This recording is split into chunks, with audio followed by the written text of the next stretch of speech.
सत्संग से सोधी आवे, नहीं जीव 84 में जावे। सत्संग से सोधी आवे, नहीं जीव 84 में जावे।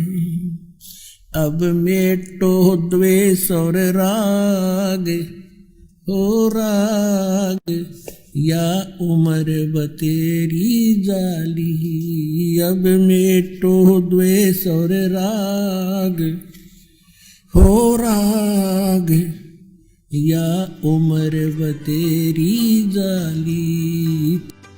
तो ये ज्ञान कौन देता है? सतगुरु देते हैं। और वो सतगुरु कैसी लीला करते हैं? कबीर भगवान जब स्वयं आते हैं, अच्छी आत्माओं को मिलते हैं, उनको सतलोक ले जाते हैं, फिर वापस छोड़ते हैं, फिर अपने से परिचित करा के और सबको ज्ञान सुनाते हैं। लेकिन उन महापुरुषों के उन गूढ़ रहस्यों को, क्योंकि परमात्मा ने कहा था कि तुम कितना ही कुछ कर लो, ये मानेंगे नहीं, क्योंकि इनको ज्ञान ही नहीं है। ये इनके जो मूर्ख गुरु हैं, अज्ञानी, जो शिक्षा जरूर प्राप्त हैं, संस्कृत भाषा अवश्य जानते हैं। अब देखो पुण्यात्माओं, इस भक्त शिक्षा ने कैसा नाश किया है। ये हमारे धर्मगुरु जितने भी थे, ब्राह्मण लोग थे, इनको ही शिक्षा ग्रहण करने का अधिकार था। और शिक्षा किस लिए ग्रहण करने का अधिकार दिया था? कि तुम सदग्रंथों को पढ़ो, उनको समझो, वो संस्कृत भाषा में, और फिर हमें बताओ, हम धर्म कर्म ठीक करें, अपना कल्याण करवा लें। और गीता में भी ऐसा लिखा है कि जो विद्वान लोग हैं, वो विद्वान लोग सदग्रंथों को पढ़कर अविद्वानों को सुनाए। अविद्वान माने, क्योंकि ये विद्वान मानते हैं जिसने शिक्षा है, अक्षर ज्ञान है, और अविद्वान कहते हैं जिसने अक्षर ज्ञान नहीं है, उनको सुनाओ। और यदि अविद्वान यानी अनपढ़, अक्षर रहित, वो अगर विद्वानों की बातों को सुनकर उनके अनुसार आचरण कर लेते हैं तो उनका मोक्ष हो जाएगा। बिल्कुल सही है, पढ़ना जरूरी नहीं था। तो इसलिए परमात्मा ने शिक्षा की आवश्यकता नहीं समझी, क्योंकि वो समय नहीं था पार करने का तुम्हें। अब समय अब आया है। तो उस समय वो जो शिक्षा ग्रहण करते थे ब्राह्मण लोग, ये केवल माया जोड़ना उद्देश्य रखते थे। और काशी विद्यापीठ बनारस में जो बच्चा पढ़कर आता था ब्राह्मण का, उसकी बड़ी महिमा होती थी, और उसी से सभी अपने धार्मिक अनुष्ठान कराया करते थे, अच्छी दक्षिणा देते थे कि बड़ा अच्छा सदग्रंथों का ज्ञाता। तो उन धर्म गुरुओं का एक उद्देश्य बन गया कि माया घनी कैसे बने। इन्होंने माया इकट्ठा करना ही उद्देश्य मान लिया। एक कड़ौली गांव है खरखोदा तहसील के अंदर, सोनीपत जिले में कड़ौली गांव का एक जाट था, निश्चल दास नाम था उसका, किसान का लड़का था। उसने जब वो समझण जोगा हुआ 10-12 वर्ष का, तो उसके मन में प्रेरणा हुई कि भी हमारे जितने भी सदग्रंथ, वेद, गीता, पुराण जो भी हैं, ये सारे संस्कृत भाषा में हैं, और मैं संस्कृत भाषा पढ़ूं। और ये और जो धर्म गुरु हैं, ये तो स्वार्थवश इनको पैसे लेते हैं और अटपट में लगा रखा है। मैं सदग्रंथों को पढ़ूंगा, वास्तविक ज्ञान करा करके फिर सच्चा ज्ञान लोगों को बांटूंगा फ्री में। तो इस उद्देश्य से उसने बनारस काशी विद्यापीठ में प्रवेश पाना चाहा शिक्षार्थ। तो उसके सामने एक समस्या आ गई कि वहां केवल ब्राह्मण के लोग बच्चों को ही, ब्राह्मणों के बच्चों को ही प्रवेश मिलता था। उसके लिए गांव से नंबरदार होते थे, सरपंच नहीं होते थे, उनसे लिखवा कर ले जाना पड़ता था कि इस गांव का ब्राह्मण का पुत्र है, उसको प्रवेश मिलता था। तो उसने एक नंबरदार ऐसे ही अशिक्षित होते थे उसने आप पे लिख लिया कि ये निश्चलदार पुत्र फलाना गांव कड़ौली और ब्राह्मण का बेटा है। उसके दस्तखत करा लिए, वो प्रवेश पा लिया। प्रत्येक कक्षा में प्रत्येक वर्ष सबसे टॉप में आवे, संस्कृत भाषा सीख ली, बहुत अच्छा। जब शिक्षा पूर्ण करके वो चलने लगा तो जो प्रिंसिपल था वहां का, बनारस का जो ब्राह्मण प्रिंसिपल था यानी मुख्य अध्यापक था, शिक्षक था, उसकी एक कन्या विवाह के योग्य थी, युवती थी।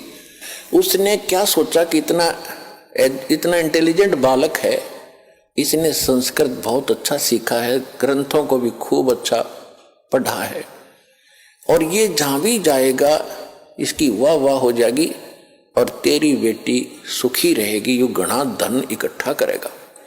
इसलिए उसने मन बना लिया कि इस बच्चे से अपनी बेटी को ब्याह दूं, विवाह कर दूं। जब वो निश्चल दास गया उसके पास,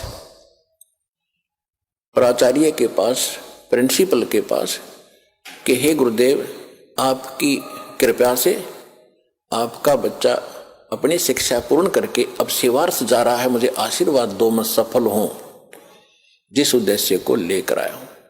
तो उसने कहा कि बेटा फिर गुरु को कुछ दक्षिणा भी देते हैं, दक्षिणा दे। दक्षिणा लो जी, मेरे पास क्या है, मत लगा कि वचनबद्ध हो जा। अच्छा जी, वचनबद्ध हो जा, मैं अपनी लड़की का विवाह तेरे से करना चाहता हूं, तुझे करना पड़ेगा। अब यहां फंस गया निश्चल दास धर्म संकट में, क्योंकि ब्राह्मण लोग अन्य जाति से विवाह नहीं करते थे अपनी बच्चियों, बेटा बेटियों का। अगर ऐसा उनको पता चल जाए तो वो हंगामा खड़ा कर देते।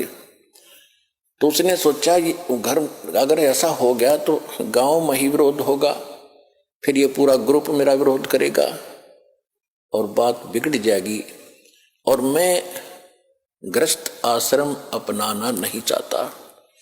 फिर उसने बताया, गुरुदेव चाहे मुझे सजा देना और चाहे कुछ भी कहना, मैं एक सच्ची बात बताता हूं, मैं ब्राह्मण नहीं हूं, मैं जाट का लड़का हूं, कड़ौली मेरा गांव है, आप पता कर सकते हो। मैं इस उद्देश्य से आया था कि मैं इस ज्ञान को फ्री बांटूंगा, ये ब्राह्मण लोग इसका मूल्य ले रहे हैं, मैं वो मूल्य नहीं लेना चाहता। तो इतना गुस्सा कर गया वो ब्राह्मण प्रिंसिपल, कहने लगा तो दुष्ट, तूने धर्म भ्रष्ट कर दिया, ये कर दिया, तेरी हिम्मत कैसे बन गई, यहां धोखा दे के हमारा ज्ञान चुरा लिया। अब वेद और गीता को तो ये रजिस्ट्री करा रहे थे, अपना नाम बै करा रखी थी नकलियों ने। उस लड़के को कहा कि प्रतिज्ञा कर रखी है तूने? हाँ जी, कि तू कभी संस्कृत भाषा का प्रयोग नहीं करेगा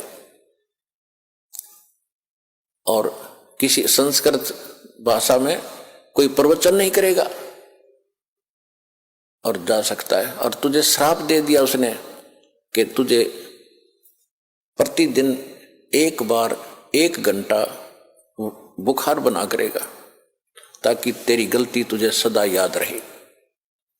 तो पुण्यात्माओं, देख उस दुष्ट आत्मा ने, अब ये ज्ञान की कमी, हम किसी को श्राप देते हैं क्योंकि पूर्व भक्ति का धन होता है, उसका श्राप भी फल जाता है। अब तो सारे नकली हो लिए, किसी श्राप फले ना किसी आशीर्वाद फले, खाली हैं सब। पहले अच्छे लोग होते थे, चाहे किसी जाति के थे, वो पिछले पुण्य कर्मों से परिपूर्ण होते थे, वो किसी को श्राप दे देते, उसको बुरा हो जाता, उसकी पूंजी खत्म होती। आशीर्वाद देते तो भी उनकी पूंजी चोरी होती, नष्ट होती कमाई। इस करके ये यही काल के जाल में उलट पुलट होकर यहीं फंस गए। अब इससे निकलने के लिए हमें ज्ञान की आवश्यकता थी। अब उस वहां से जो वो निश्चल दास जी आगे, अब उसके सामने समस्या होगी कि ज्ञान तो मैं प्रचार करूंगा लेकिन संस्कृत प्रयोग में नहीं करूंगा। उसने क्या किया कि फिर दादू पंथ, एक दादू साहब हुए हैं जिनको परमात्मा कबीर जी मिले थे। अब परमात्मा ने क्या किया है, वो अच्छी आत्माओं को मिलते हैं और उनको अपना कुछ झलक देते हैं, जिसको ये दिखता है कि ये तेरे अनुकूल चलेगा। तो दादू जी को परमात्मा मिले, आंखों देखकर आए, और फिर दादू साहब ने कबीर भगवान की बहुत महिमा गाई। लेकिन दादू जी को परमात्मा ने पूर्ण ज्ञान नहीं दिया, इसलिए नहीं दिया कि उस पंथ के लोग भी आज फिर वही गीत गा रहे होते जो आज हमने बताना था।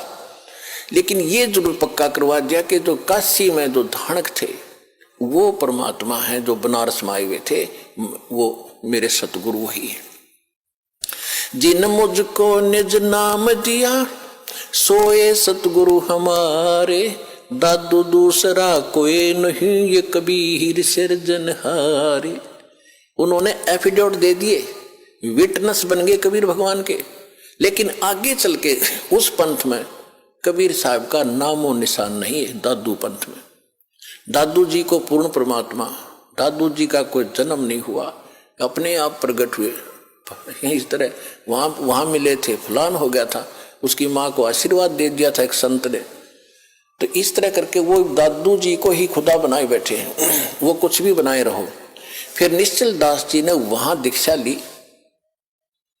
दीक्षा लेकर के फिर संत वाणी में एक निश्चल ग्रंथ बनाया। लेकिन निश्चल दास के पास भी वो ज्ञान नहीं था, वेदों के ही अटपट कर रखी है उसने। जैसा वेद गीता उसने समझा संस्कृत में, उन्हीं को फिर संत वाणी में लिख रखा है, उसमें कुछ भी नहीं। मैंने उसको खूब पढ़ा और देखा।